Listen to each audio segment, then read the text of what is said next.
Hello दोस्तों, आज हम बात करेंगे कक्षा 6 के अध्याय 4 की, जो है क्या बताती है हमें किताबें और कब्रें। मतलब इस अध्याय में आज हम किताबें और कब्रों के बारे में जानकारी प्राप्त करेंगे। तो हम शुरू करते हैं एक एग्जाम्पल से, जो है पुस्तकालय में मेरी एक लड़की का नाम रहता है। जैसे ही घंटी बजी, शिक्षक ने छात्रों को अपने साथ आने को कहा। आज वे पहली बार पुस्तकालय जा रहे थे। पुस्तकालय मतलब लाइब्रेरी। मेरी ने देखा कि पुस्तकालय उसकी कक्षा से काफ़ी बड़ा था और वहाँ किताबों से भरे कई रैक थे। कोने में एक अलमारी थी जो मोटी मोटी किताबों से भरी थी।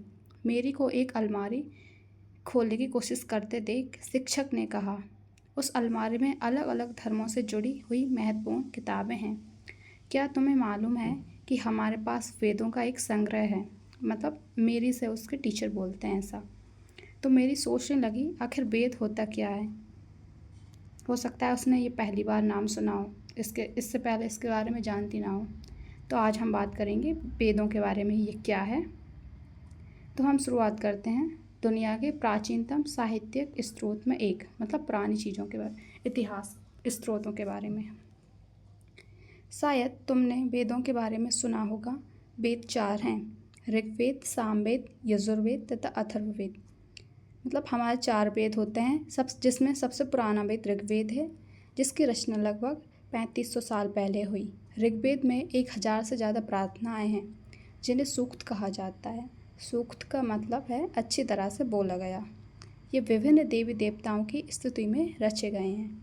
इनमें से 3 देवता बहुत महत्वपूर्ण हैं: अग्नि, इंद्र और सोम। मतलब कि ऋग्वेद में ये 3 देवता ज़्यादा इम्पोर्टेंट हैं: अग्नि देव, इंद्रदेव और सोमदेव। अग्नि आग के देवता हैं, इंद्र युद्ध के देवता हैं और सोम एक पौधा है जिसे एक खास पेय बनाया जाता है। वैदिक प्रार्थनाओं की रचना ऋषियों ने की थी। आचार्य विद्यार्थियों को इन्हें अक्षरों, शब्दों और वाक्यों में बांटकर शाश्वत पाठ द्वारा कंठस्थ करवाते थे। अधिकांश सूक्तों के रचयिता सीखने और सिखाने वाले पुरुष थे। कुछ प्रार्थनाओं की रचना महिलाओं ने भी की थी। ऋग्वेद की भाषा प्राक संस्कृत या वैदिक संस्कृत कहलाती है। तुम स्कूल में जो संस्कृत पढ़ते हो, मतलब हम जो स्कूल में संस्कृत पढ़ते हैं, वह भाषा थोड़ी इससे अलग है। संस्कृत और अन्य भाषाएं। संस्कृत भाषा भारोपीय, भारत और यूरोप के बीच भाषा परिवार का हिस्सा है।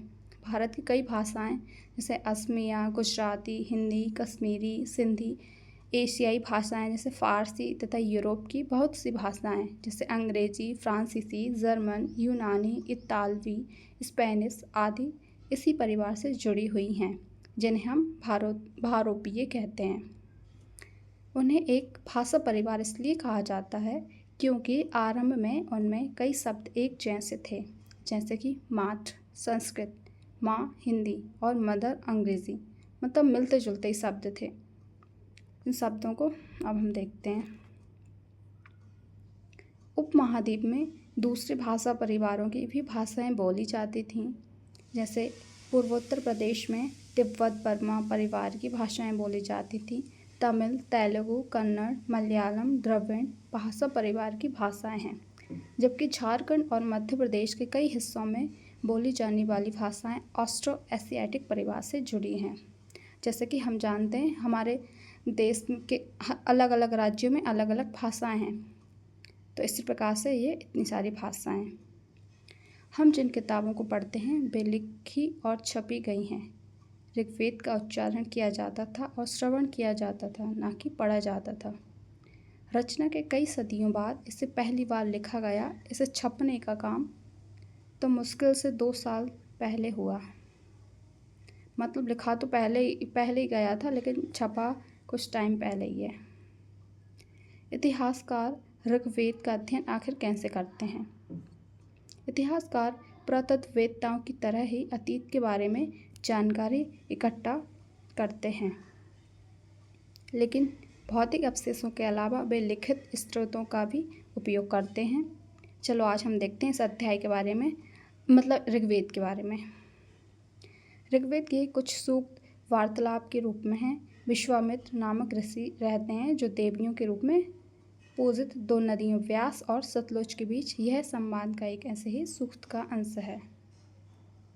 जैसे कि हम देख सकते हैं इस तरह के वेद होते थे। ऋग्वेद की पांडुलिपि का एक पन्ना मिला है। ये भुज वृक्ष की छाल पर लिखी यह पांडुलिपि कश्मीर में पाई गई थी, जो लगभग 150 वर्ष पहले ऋग्वेद को सबसे पहली बार छापने के लिए इसका उपयोग किया गया था। ये पांडुलिपि पुणे महाराष्ट्र के एक पुस्तकालय में सुरक्षित रखी गई है अभी भी। विश्वामित्र और नदियाँ। विश्वामित्र: हे नदियाँ, आपने बछड़ों को चाटती हुई दो दमकती गायों की तरह दो फुर्तीले घोड़ों की चाल से पहाड़ों से नीचे आओ। इंद्र द्वारा ही हुई शक्ति से स्फूर्त तुम रथों की गति से सागर की ओर बह रही हो। तुम जल से परिपूर्ण हो और एक दूसरे से मिल जाना चाहती हो। नदियाँ: जल से परिपूर्ण हम देवताओं के बनाए रास्ते पर चलती हैं। एक बार निकलने पर हमें रोका नहीं जा सकता। हे ऋषि, तुम हमसे प्रार्थना क्यों कर रहे हो?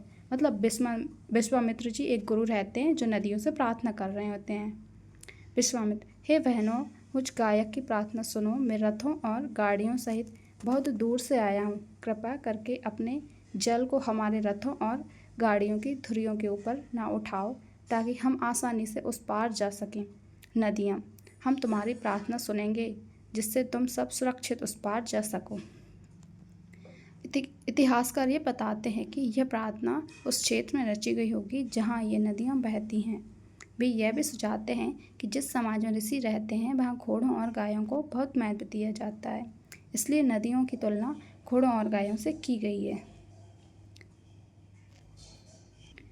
हम देखते हैं कि ऋग्वेद में प्रार्थनाओं के साथ साथ नदियों का भी जिक्र मिलता है, जैसे कि सरस्वती नदी, सिंधु और उसकी सहायक नदियों का, और गंगा और यमुना का सिर्फ एक ही बार उल्लेख मिला है हमें। अब बात करते हैं मावेशी, घोड़े और रथ।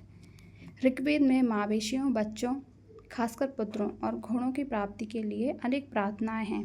घोड़ों को लड़ाई में रथ खींचने के काम में लाया जाता था। इन लड़ाइयों में मावेशी जीत कर लाए जाते थे।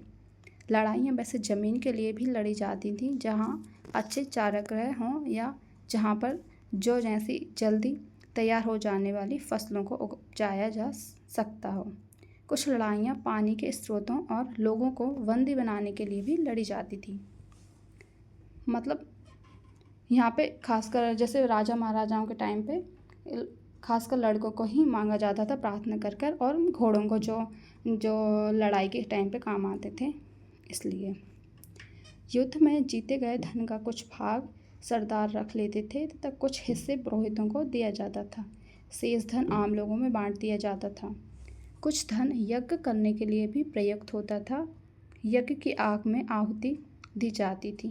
ये आहुतियाँ देवी देवताओं को दी जाती थी।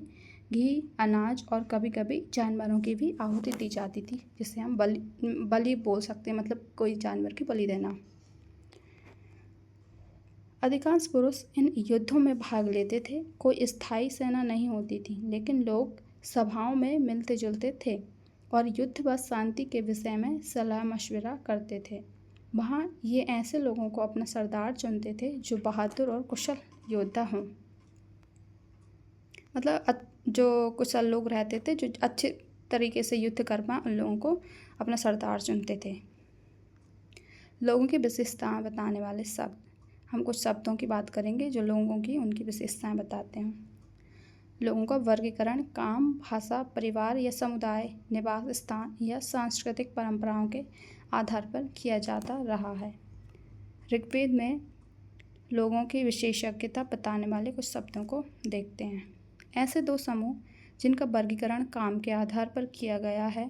पुरोहित, जिन्हें कभी कभी ब्राह्मण कहा जाता है, तरह तरह के यज्ञ और अनुष्ठान करते थे। दूसरे लोग थे राजा।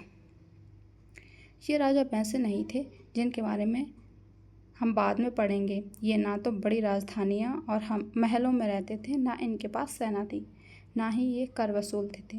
प्रायः राजा की मृत्यु के बाद उसका बेटा अपने आप ही शासक नहीं बन जाता था। जनता या पूरे समुदाय के लिए दो शब्दों का इस्तेमाल होता था। एक था जन, जिनका प्रयोग हिंदी व अन्य भाषाओं में आज भी होता है। दूसरा था विश, जिससे वैश्य शब्द निकला। इस विषय पर हम अध्याय 5 में विस्तार से पढ़ेंगे। ऋग्वेद में विष और जनों के नाम मिलते हैं, इसलिए हमें पुरुजन या विष, भरतजन या विष, यदुजन या विष जैसे कई उल्लेख मिलते हैं। मतलब हम ऋग्वेद में ये विष, जन, इन चीज़ों के बहुत से प्रयोग मिलते हैं। जिन लोगों ने इन प्रार्थनाओं की रचना की वे कभी कभी खुद को आर्य कहते थे तथा अपने विरोधियों को दास या दास्यु कहते थे। दास्यु वे लोग थे जो यज्ञ नहीं करते थे और शायद दूसरी भाषाएं बोलते थे। बाद के समय में दास शब्द का मतलब गुलाम हो गया। दास वे स्त्री और पुरुष होते थे जिन्हें युद्ध में बंदी बनाया जाता था। उन्हें उनके मालिक की जायदाद माना जाता था। जो भी काम मालिक चाहते थे उन्हें बस वह करना पड़ता था। जैसे कि आज के टाइम पे हम उन्हें नौकर भी बोलते हैं। इन लोगों को दास कहा जाता था तब। जिस युग में उपमहाद्वीप के उत्तर पश्चिम में ऋग्वेद की रचना हो रही थी उसी समय दूसरी जगहों पर एक अलग तरह का विकास हो रहा था। वह हम देखेंगे।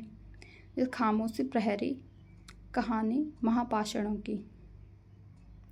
ये शिलाखंड महापाषाण, बड़ा पाषाण पत्थर नाम से जाने जाते हैं। ये पत्थर दफन करने की जगह पर लोगों द्वारा बड़े करीने से लगाए गए थे। महापाषाण कब्रें बनाने की प्रथा लगभग 3000 साल पहले शुरू हुई थी। यह प्रथा दक्कन, दक्षिण भारत, उत्तर पूर्वी भारत और कश्मीर में प्रचलित थी। कब्र मतलब कब्र हम उसे कह सकते हैं जैसे कि कोई इंसान मर जाता है तो उसे दफनाने के लिए एक गड्ढा खोदकर उसमें उसकी बॉडी रख दी जाती है, ऊपर से एक कब्र टाइप की बना दी जाती है, जैसे हम ये देख सकते हैं। कई बार पुरातत्वविदों को गोलाकार सजाए हुए पत्थर मिलते हैं, कई बार अकेला खड़ा हुआ पत्थर मिलता है। ये ही एकमात्र प्रमाण है जो जमीन के नीचे कब्रों को दर्शाते हैं। महापाषाणों के निर्माण के लिए लोगों को कई तरह के काम करने पड़ते थे। हमने जो कार्य की सूची बनाई है उन्हें क्रमबद्ध करेंगे, जैसे गड्ढे खोदना, शिलाखंडों को ढोकर लाना, बड़े पत्थरों को तराशना और मरे हुए को दफनाना। इन सब कब्रों में कुछ समानताएं हैं। सामान्यतः मृतकों को खास किस्म के मिट्टी के बर्तन के साथ दफनाया जाता था, जिन्हें काले लाल मिट्टी के बर्तन, ब्लैक एंड रेड वेयर के नाम से जाना जाता है। इनके साथ ही मिले हैं लोहे के औजार और हथियार, घोड़े के कंकाल और सामान तथा पत्थर और सोने के गहने भी मिले हैं। जैसे हम देख सकते हैं महापाषाण कब्रों में मिले कुछ लोहे के सामान, हथियार भी हैं, कुल्हाड़ी, कटार। लोगों की सामाजिक असमानताओं के बारे में अब हम पता करते हैं। पुरातत्वविद यह मानते हैं कि कंकाल के साथ पाई गई चीज़ें मरे हुए व्यक्ति की ही रही होंगी। जैसे कि हमने पिछले चैप्टरों में पढ़ा था कि मृत व्यक्तियों के साथ कुछ औजार रख दिए जाते थे ताकि वह मानते थे कि इसके बाद भी कहीं जन्म है, मतलब जीवन है, तो वह आगे का गुजारा कैसे करेंगे। उसी टाइप से यहाँ इन लोगों के साथ घोड़े के अवशेष और कुछ औजार मिले हैं, मरे हुए व्यक्ति की ही रही होंगी। कभी कभी एक कब्र की तुलना में दूसरी कब्र में ज़्यादा चीज़ें मिलती हैं। यहाँ एक व्यक्ति की कब्र में 33 सोने के मनके और शंख पाए गए। दूसरे कंकालों के पास सिर्फ कुछ मिट्टी के बर्तन ही पाए गए। यह दफनाए गए लोगों की सामाजिक स्थिति में भिन्नता को दर्शाता है। कुछ लोग अमीर थे तो कुछ लोग गरीब, कुछ लोग सरदार थे तो कुछ दूसरे अनुयायी थे। कुछ कब्रगाहें खास परिवार के लिए भी थीं। जैसे कभी कभी महापाषाणों में एक से अधिक कंकाल मिले हैं। वे ये दर्शाते हैं कि शायद एक ही परिवार के लोगों को एक ही स्थान पर अलग अलग समय पर दफनाया गया था। बाद में मरने वाले लोगों को पोर्ट होल के रास्ते कब्रों में लाकर दफनाया जाता था। ऐसे स्थानों पर गोलाकार लगाए गए पत्थर या चट्टान चिन्हों का काम करते थे, जहां लोग आवश्यकता अनुसार शवों को दफनाने या दोबारा आ सकते थे। इनामगाम के एक विशिष्ट व्यक्ति की कब्र। इनामगाम को यह भीमा की सहायक नदी घोड़े के किनारे एक जगह है। इस जगह पर 3600 से 2700 साल पहले लोग रहते थे। यहाँ वयस्क लोगों को प्राय गड्ढे में सीधा लिटाकर दफनाया जाता था। उनका सिर उत्तर की ओर होता था। कई बार उन्हें घर के अंदर ही दफनाया जाता था। ऐसे बर्तन जिनमें शायद खाना और पीने पानी हो दफनाए गए शवों के पास रख दिए जाते थे। एक आदमी को 5 कमरों वाले मकान के आंगन में 4 पैरों वाले मिट्टी के एक बड़े से संदूक में दफनाया गया था। बस्ती के बीच में बसा यह घर गांव के सबसे बड़े घरों में एक था। इस घर में एक अनाज का गोदाम भी था। सांप के पैर मरे हुए थे। सांप मतलब जो मरी हुई इंसान की बॉडी रहती है उसे बोलते हैं। कंकालों के बारे में क्या जान सकते हैं। हमने आकारों के आधार पर कंकाल की पहचान की, जैसे कि छोटे बच्चों के कंकाल छोटे रहते थे और बड़े इंसान के बड़े रहते थे। क्या हमें यह पता लगा सकते हैं कि कंकाल किसी पुरुष का था या स्त्री का? कभी कभी लोग कंकाल के साथ मिले सामानों के आधार पर अंदाज़ा लगाते हैं। जैसे कंकाल के साथ गहने मिलते हैं तो कई बार उसे महिला का कंकाल मान लिया जाता है, क्योंकि ज़्यादातर तो महिलाएं गहने पहनती होंगी, इसलिए उन्हें महिला का कंकाल माना गया। लेकिन ऐसी समझ के साथ समस्या है, अक्सर पुरुष भी आभूषण पहनते थे। जैसे आज भी हम कहीं ना कहीं देखने को मिलता है कि अक्सर पुरुष भी कुछ गहनों का यूज़ करते हैं। कंकाल का लिंग पहचानने का बेहतर तरीका उसकी हड्डियों की जांच है। चूँकि महिलाएं बच्चों को जन्म देती हैं, इसलिए उनकी कटी प्रदेश या गोलिया पुरुष से ज़्यादा बड़ा होता है। ये समझ कंकालों में आधुनिक अध्याय पर आधारित है। आज से लगभग 2000 साल पहले चरक नाम के प्रसिद्ध वेद हुए थे। उन्होंने चिकित्सा शास्त्र पर चरक संहिता नाम की किताब लिखी। वे कहते हैं कि मनुष्य के शरीर में 360 हड्डियाँ होती हैं। यह आधुनिक शरीर रचना विज्ञान की 206 हड्डियों से काफ़ी ज़्यादा है। संभवतः चरक ने अपनी गिनती में दांत, हड्डियों के जोड़ और कार्टिलेज को जोड़कर यह संख्या बताई गई होगी, इसलिए इस चीज़ों से उन्हें पता चला होगा। और अब हम बात करेंगे इनाम गांव के लोगों के काम और धंधे की, कि वह कैसे काम करते थे, उनके क्या व्यवसाय थे, इनके बारे में। इनाम गांव में पुरातत्वविदों को गेहूँ, जौ, चावल, दाल, बाजरा, मटर और तिल के बीज मिले हैं। कई जानवरों की हड्डियां भी मिली हैं। कई हड्डियों पर काटने के निशान से ये अंदाज़ा होता है कि लोग इन्हें खाते होंगे। गाय, बैल, भैंस, बकरी, भेड़, कुत्ता, घोड़ा, गधा, सुअर, सांबर, हिरण, कृष्ण, मृग, मतलब बहुत सारे जानवरों की, पक्षियों की हड्डियाँ मिली हैं, जिससे हमें इन सब चीज़ों के बारे में साक्ष्य मिलते हैं। और कुछ फलों के भी, जैसे आंवला, बेर, जामुन, खजूर और कई तरह की रसभरियाँ एकत्र भी की जाती थी। मतलब यहाँ पे फसलों का भी अच्छा भंडार था और इतने सारे पशु पक्षियाँ और फल, इन सब के बारे में भी जानते थे। तो आज ये अध्याय समाप्त होता है। इस अध्याय में हमने वेदों के बारे में जाना, कैसे वहाँ प्रार्थनाएं होती थी, कैसे देवों की आहुति, मतलब देवों को पुकारा जाता था। यहाँ पे बलि भी दी जाती थी देवों को खुश करने के लिए। तो हम कुछ उपयोगी शब्द के बारे में जानते हैं जो इस चैप्टर में हमने यूज़ किए हैं। वेद, प्रार्थना, भाषा, रथ, यज्ञ, राजा, दास, महापाषाण, कब्र, कंकाल, लोहा, इन सब के बारे में आज हमने इस चैप्टर में जाना है। अब अगले अध्याय में मिलेंगे हम।